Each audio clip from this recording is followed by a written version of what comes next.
sa conférence. Merci, bonjour. Ce temps de public. Je suis président de l'association Les Japon, qui est bien sûr dans cette aide, on va dire l'ancêtre des pères de la science, la dernière production au cinéma. Alors la conférence se base sur l'inventeur, pour certains d'entre pour savoir, c'est une belle majorité.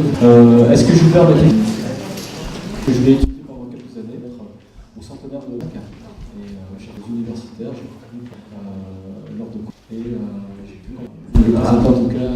Et j'ai commencé à dire, puisque faire les. J'ai voulu exécuter tel que lui il est décrit, en me basant seulement sur des productions cinématographiques belles qui est en version de la milieu sous le monde de la BD. Vous connaissez James Bond, Capitaine Nemo.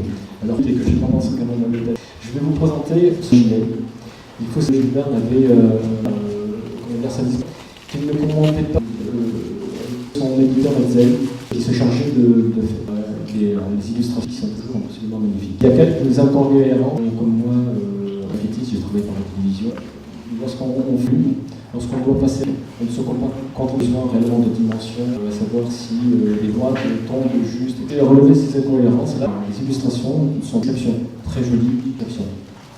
La photo que vous voyez en création graphique, c'est pour les étrennes de 18 ans, on présentait sous forme de ces inventions, mes propres fabrications en fonction de ce que. Ici, la manière de George Lucas avec beaucoup d'années. Une revoir le conquérant qui se trouve ici, avec donc avec etc. qui sont aujourd'hui la Jules Verne ainsi que Albert Rollin. Bon, à la fin, on va commencer par vers la Lune. Le canon qui est censé jeter ce projectile vers la Lune, en relateur à la Lune, à la suite de Rose, il n'y a jamais de ces personnages, il faut faire que, contrairement à Wells, vers la Lune, qui c'est les militaires. Est-ce que je peux permettre visionnaire? Comme ça. Est-ce que si je parle.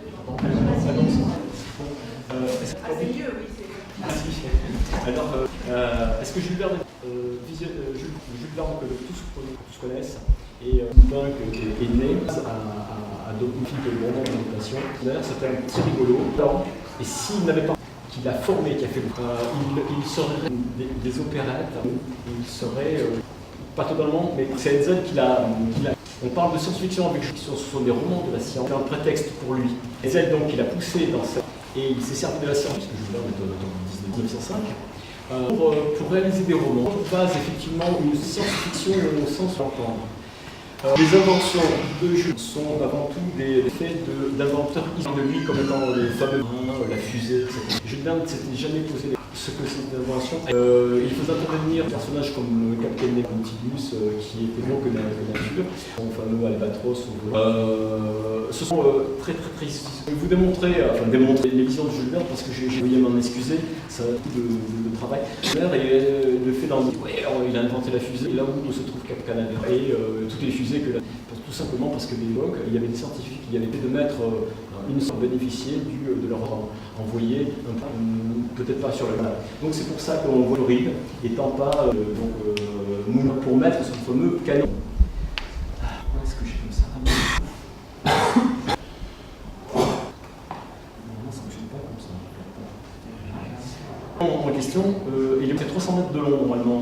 On a une fausse impression parce que dans le sol, vraiment à la verticalité, qui est à peu près dans les 3 mètres et qui fait 3 secondes, il est coulé directement dans l'île. C'est qu'un canon qui projette des passagers être volatilisé. Voilà. Dire vraiment que Jules Verne, scientifique, était pendant de très nombreuses années, c'était dans un imaginaire, nous sommes habitués, etc. Mais Jules Verne, c'était. Voilà.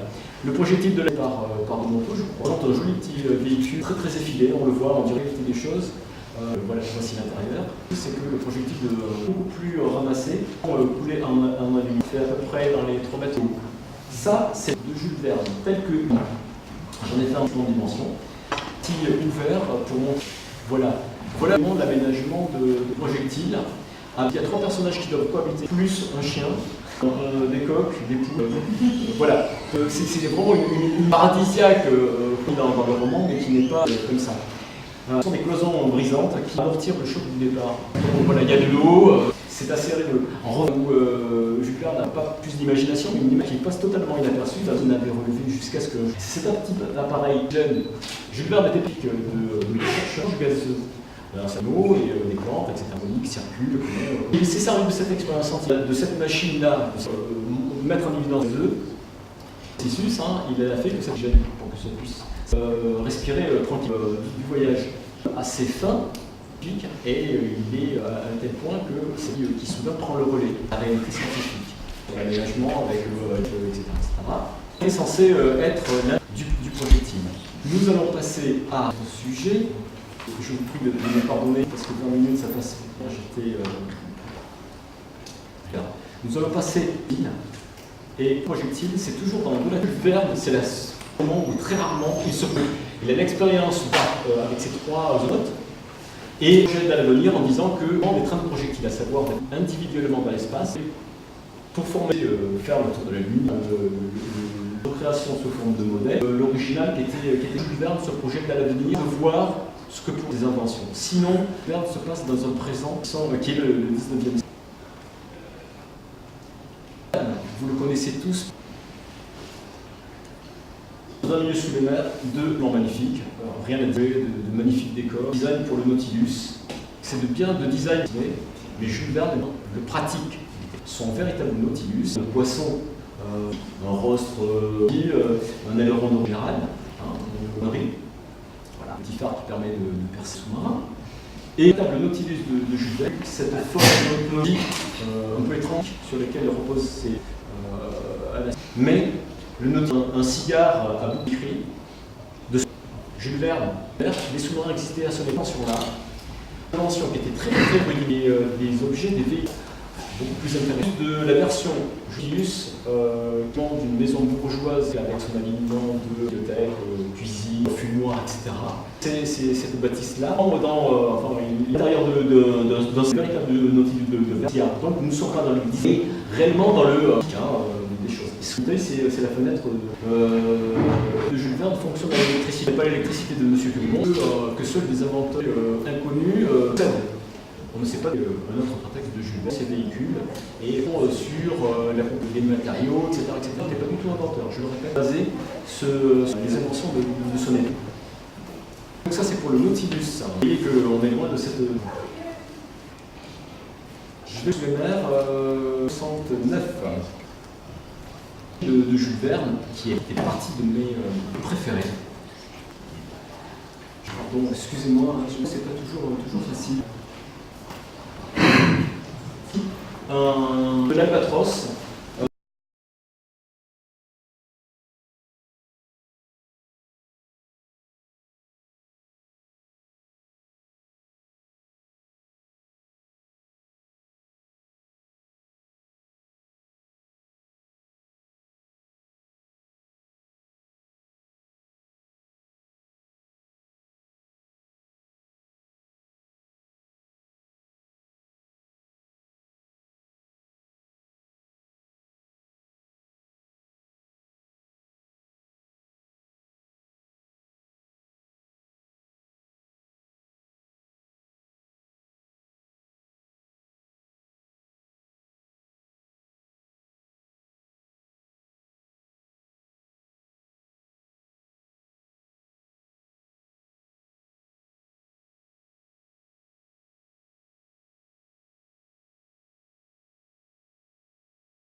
Landais, et qui est un véhicule avec beaucoup d'hélices et qui est mu par vapeur.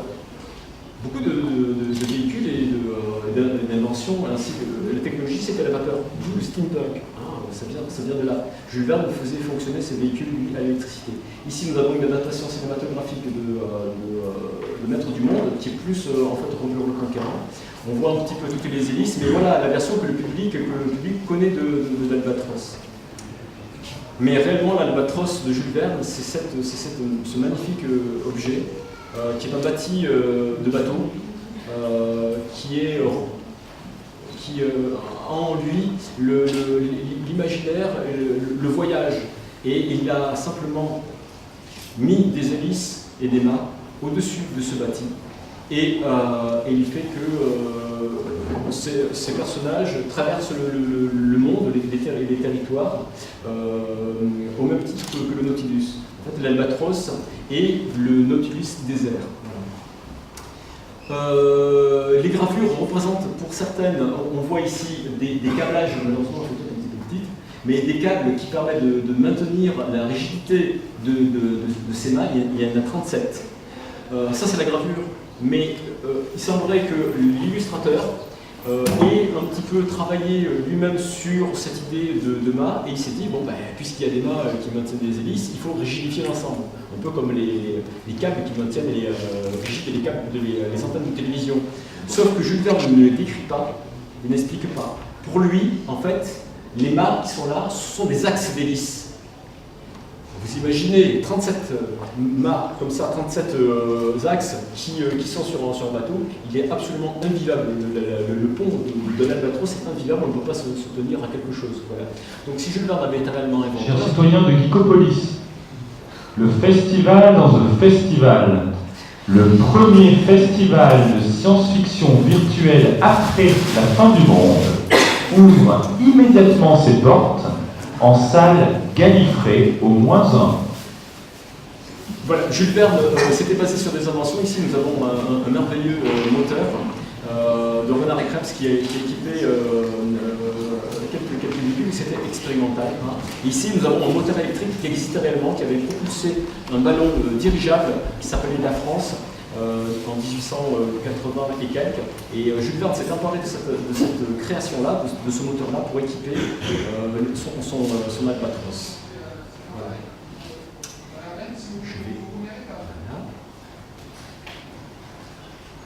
Il nous faut encore quelques petites minutes. Je vais dépasser un petit peu, mais il est essentiel de montrer que Jules Verne n'était pas... Mais c'est juste pour les questions après. Oui. Je vais vous montrer une autre invention de Jules Verne, qui est le fameux épouvante, ou la fameuse épouvante plutôt, qui est un engin vraiment magnifique et hybride. Et tout est à l'envers, donc je ne comprends pas pourquoi.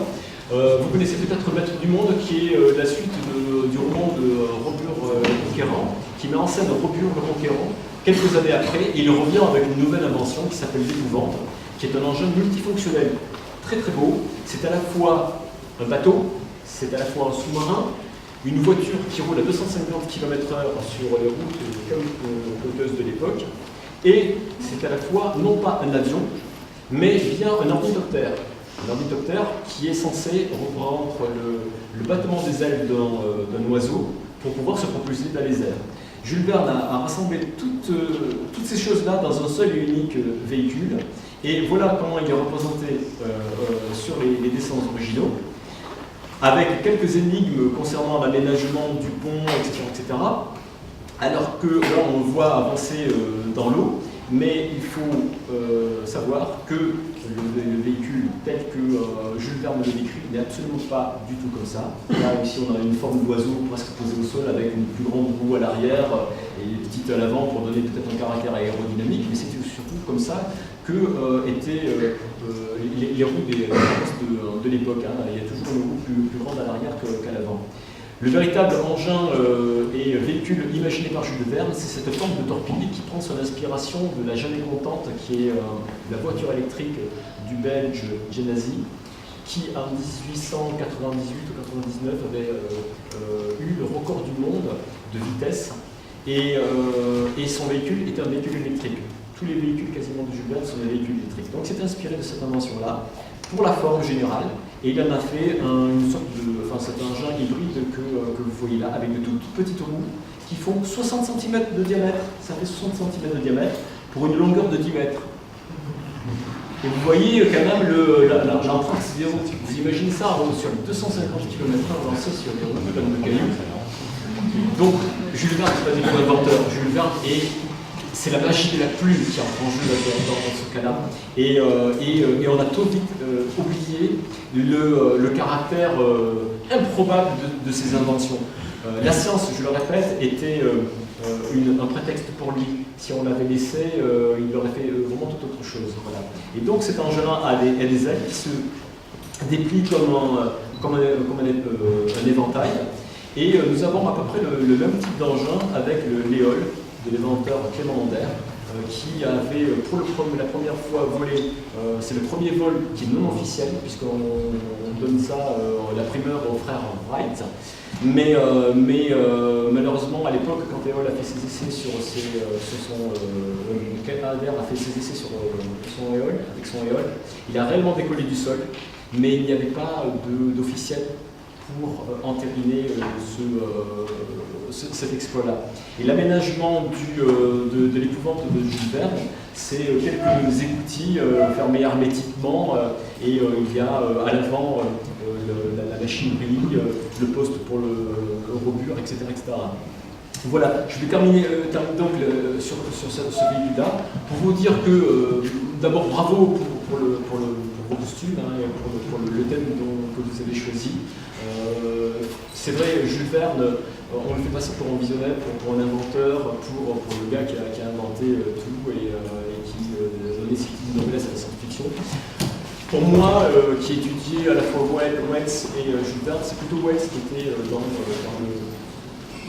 dans l'optique de la science-fiction, puisqu'avec l'homme invisible, la machine à explorer le temps, les premiers hommes dans la Lune, réellement, lui, fait de la science-fiction. Jules Verne, lui, se basait sur les réalités historiques et scientifiques de son époque, qu'il transposait à peine un petit peu plus, il faisait c'était un petit peu monsieur plus, et il a fait, il a créé ces inventions qui, je le répète, sont des réelles inventions pour l'époque.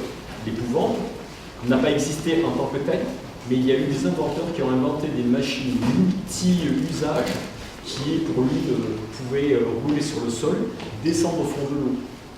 Pour d'autres, rouler sur le sol. Avis aux amateurs de science-fiction. Le festival de Roanne, maintenant c'était basé réellement sur des inventions dématérialisées. Pour faire ce que vous avez dit, mais ce n'était pas de science-fiction.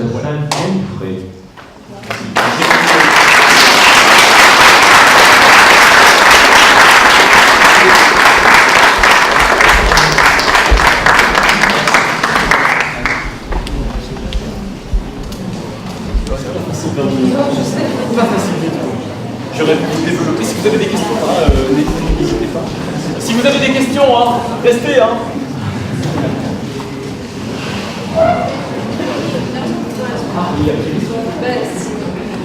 S'il y en a une ou deux, quelques qui s'installent. Le temps que mon collègue s'installe. Donc je vous conseille mon livre qui est sorti il y a 7 ans maintenant. Jules Verne, 140 ans d'invention extraordinaire. Vous allez voir tous les véhicules que Jules Verne, ou en tout cas presque tous les véhicules que Jules Verne a inventés, sous sa forme à lui, pas sous la vieille sous la forme d'une invention cinématographique. Et c'est l'état de la science au 19e siècle. Vous allez voir que par exemple en 1864, on respirait déjà sous l'eau de façon autonome. Le détendeur ainsi que la casserole, la réserve d'air comprimé existait déjà. On plongeait sur la carène des bateaux en totale autonomie. Cette invention-là a équipé la marine française ainsi que les marines du monde entier.